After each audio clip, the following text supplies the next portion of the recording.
everyone, welcome to my channel Complete Learning Academy.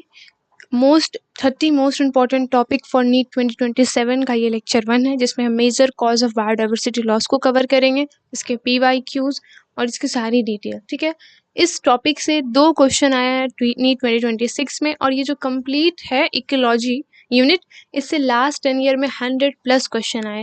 ये बहुत ही high weightage topic है। ठीक है, और अगर मैं आपको बात करूँ 2024 की तो 8 क्वेश्चंस, 2023 की तो 12, 2022 का तो 12 question.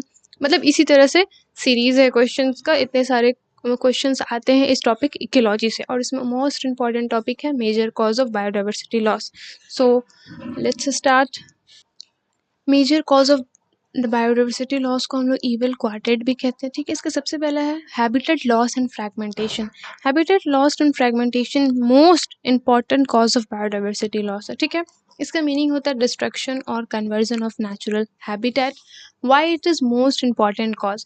It directly reduce the living space available for plants and animals, lead to decline in population size, affect species that require large territories and specialized habitat।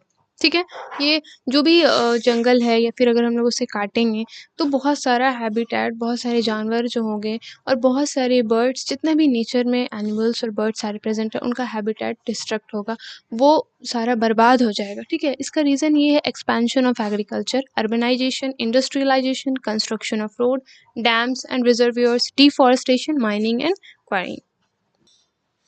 Now, why it is dangerous? Because it reduce available habitat, isolate populations, restrict movement and breeding, increase vulnerability और to extinction। ठीक है, सबसे पहले तो reduce करता है available habitat। ये बहुत इंपॉर्टेंट कॉज है जिसकी वजह से बहुत सारी लाइफ्स डिस्ट्रॉय हो रही है।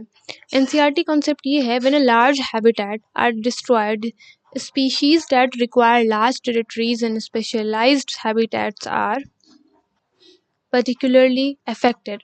ठीक है, ये NCERT की लाइन्स और कॉन्सेप्ट है जिसको आपको याद रखना है। मैं यहाँ पे हाईलाइट कर देती हूँ इसे, ये बहुत डार्क है, just wait. Now, what is habitat fragmentation? Large continuous habitat gets divided into small isolated patches. Example, roads divided forest into smaller fragments। क्या होता है, जब भी कोई रोड जंगल के बीच से बनती है तो वो फॉरेस्ट को 2 पार्ट में डिवाइड कर देता है, या फिर उससे ज़्यादा पार्ट्स में। जितना भी रोड क्रॉस होगा या फिर रेलवे लाइन पार होता है तो क्या होता है, वो फॉरेस्ट को डिवाइड कर देता है, जिसकी वजह से वहाँ के जो भी एनिमल्स, उनको बहुत प्रॉब्लम फेस करना पड़ता है। ठीक है, इंपॉर्टेंट पॉइंट्स ये है that tropical rain forest once about 14% of the earth land surface now cover not more than 6%। ये बहुत इंपॉर्टेंट पॉइंट है। Continuous destruction of the habitat is leading to a rapid loss of biodiversity. Now over exploitation. What is over exploitation? When need turns to greed, जरूरत अगर लालच पे बदल जाए तो बहुत नुकसान होता है। When human use biological resources at the rate faster than they can naturally recover.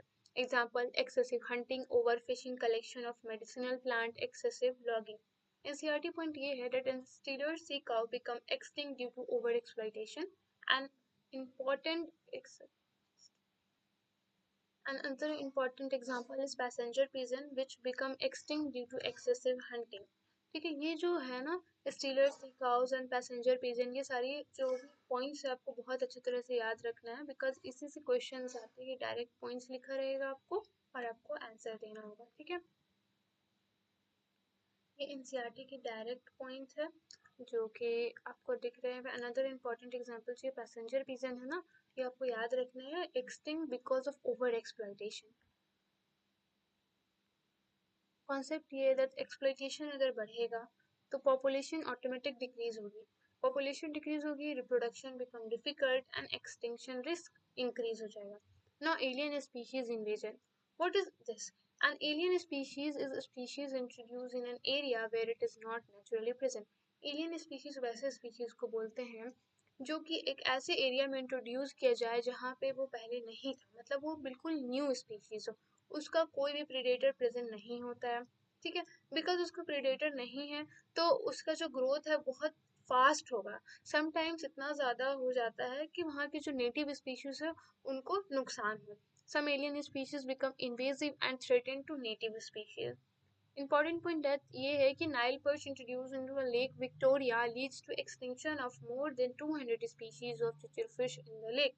ये जो वर्ड है ना नाइल पर्च 200 स्पीशीज, ये सारे वर्ड्स आपको याद रखना है, जो कि कलरफुल नए कलरफुल वर्ड्स हैं उसको आपको याद रखना है बिकॉज इससे डायरेक्ट क्वेश्चन आएंगे।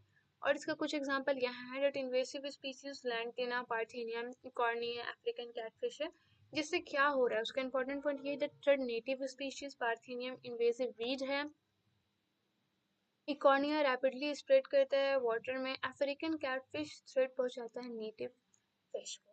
ठीक है, अफ्रीकन कैटफिश जो है जिसका नाम रहता है ग्लैरियस कैरिबाइनस, वो थ्रेट करता है, threat to indigenous catfish. Eichhornia क्या है, commonly called water hyacinth, it can rapidly cover water surface and interfere with the normal functioning of aquatic ecosystem। अब देखोगे तालाब में या फिर कोई भी पॉन्ड में किनारे में होता है, बहुत जल्दी स्प्रेड करता है और उसके कुछ पर्पल पर्पल फ्लावर होता है उसका। And summary of these 3 points are that habitat loss is the biggest threat to biodiversity, overexploitation reduce population and increase extinction risk, and alien species disturb the natural equilibrium and threaten native species.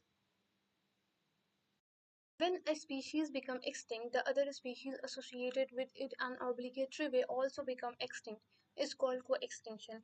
जैसे कि अगर दो species एक साथ हैं तो एक species खत्म होगा तो दूसरा स्पीशीज ऑटोमेटिक खत्म हो जाएगा। जैसे for example fig and wasp, ये दोनों का कैसा रिलेशन है, ये दोनों म्यूचुअलिज्म शो करते हैं, कोई एक भी खत्म होगा तो दूसरा ऑटोमेटिक खत्म हो जाएगा।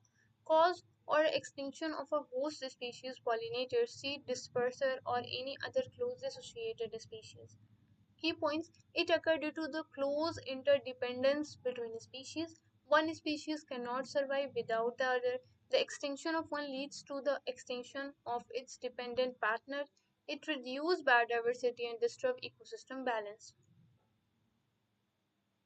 Example: the extinction of a host plant leads to extinction of its specific insect, herbivores, or pollinator. For example, this one is host plant and insect. तो ये क्या हो रहा है, पैरासाइट प्रेडेटर जो सपोर्ट कर रहा है, अगर if the host plant become extinct, insect and its dependent parasites also become extinct. Important points: co-extinction is different from competitive exclusion. It occurs in case of obligate relationship. Okay, ये बहुत very important points. Not in all interaction. Example include fig tree and fig wasp, orchids and specific pollinators। ठीक है, it is a serious threat to biodiversity। Mutualism basically आप इसे कह सकते हैं, उसमें अगर किसी एक को इफेक्ट होगा तो दूसरे को भी बहुत इफेक्ट होगा। Same, extinction of one can cause extinction of other. Remember, lose one, lost many। okay, and the summary is co-extinction occurs when the extinction of one species causes the extinction of another species that is closely and obligatory associated with it. Biodiversity loss. Which of the following is not a major cause of biodiversity loss? A. Habitat loss and fragmentation. B. Overexploitation. C. Alien species invasion. D. Photosynthesis। ये तीन तो होते हैं, तो last one photosynthesis. The able quartet responsible for biodiversity loss includes A habitat loss, over exploitation, alien species invasion and को extinction. तो answer तो ए होगा। बी क्या है, पॉल्यूशन, म्यूटेशन, माइग्रेशन, ये नहीं हो सकता। प्रिडेशन, कंपटीशन, पैरासाइटिज्म, ये भी नहीं हो सकता। डिफॉरेस्टेशन, फोटोसिंथेसिस, रेस्पिरेशन, ये भी नहीं हो सकता।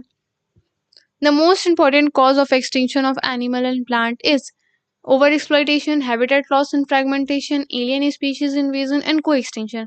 मैं आपको बता चुकी हूँ that habitat loss and fragmentation is most important cause of biodiversity loss। So correct answer is B। When a species become extinct because the plant or animal with which it's obligatory associated become extinct, तो ये चीज़ मैं आपको बताई थी कि mutualism ऐसा show होता है, तो इसे हम क्या बोलते हैं, को extinction. So correct answer is को extinction. Which of the following is an example of alien species invasion? Nile perch introduced in Lake Victoria, tiger census, tiger conservation in India, sacred groves और biosphere reserve. तो correct answer क्या होगा, ये Nile perch introduce इन lake Victoria, और 2-3 example था alien species invasion का, क्या था, लैंटेना था, वाटर हाइसिंथ और पार्थेनियम जो कि जिसे हम कैरेट ग्रास भी कहते हैं, और फिर कैटफिश वाला एग्जांपल था। ठीक है, तो ये सारे एग्जांपल आपको बहुत अच्छे से याद रखना है। Nile perch introduced in Lake Victoria resulted in increase in native fish diversity, extinction of several native catfish, increase in forest cover, D. Soil conservation. So correct answer is B. Extinction of several native fish. Which invasive species has caused serious illogical problem in India? So ये parthenium जो था वो carrot grass था, ये बहुत serious illogical problem create किया था India में। ठीक है, तो करेक्ट आंसर क्या होगा, parthenium.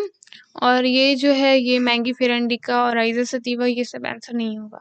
Over exploitation of biological resources may lead to extinction of species, increased biodiversity, formation of a new ecosystem, increase genetic diversity in all cases. तो correct answer is a, extinction of species. Over exploitation तो होता ही है, species extinction होगा, because हम over exploit करेंगे तो क्या होगा, रिप्रोडक्शन कम होगा, उसकी वजह से स्पीशीज एक्सटिंक्ट होंगे। So thank you so much. Now we will cover our next topic in lecture 2.